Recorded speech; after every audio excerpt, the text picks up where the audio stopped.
Hi, it's Deadshot with another 3-minute camera review. Today we're looking at the Pentax 645.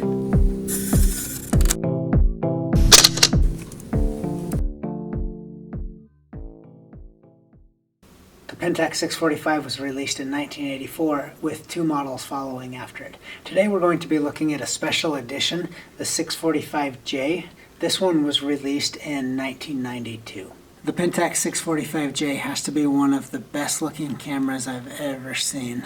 It's a simple to use camera with a full auto mode, aperture and shutter priorities, and full manual mode. To adjust the shutter speed, press these buttons to increase or decrease the speed. To change the ISO, you'll press and hold this button down and press the up and down arrow keys. You also have exposure compensation on here. You have a mode button to switch between the various exposure modes, and this will turn on a light which you really can't see in this video, but at night in low light situations it lights up the LCD screen. And then you've got an LED button which will turn the light meter on and off. A half press of the shutter release button also turns on the light meter.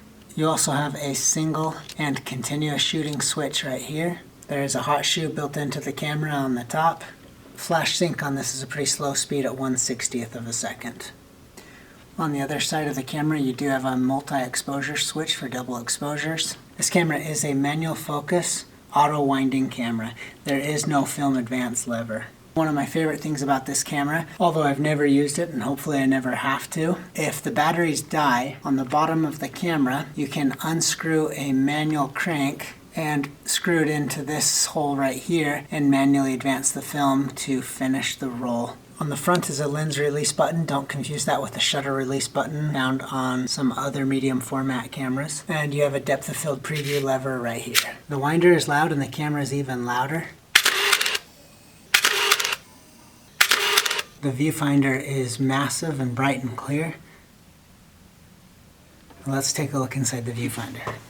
Top number shows you your shutter speed, and the bottom tells you how far you are from a correct exposure. If you're more than 3 stops underexposed, you get a blinking light. Same thing with overexposure. One of my favorite things about this camera is when you get a correct exposure, you get a big OK inside the viewfinder. The 645 is built well. This thing feels like a tank. It's easy to hold because of the ergonomics of the camera, and I would highly recommend this. Here are some photos taken with the Pentax 645J.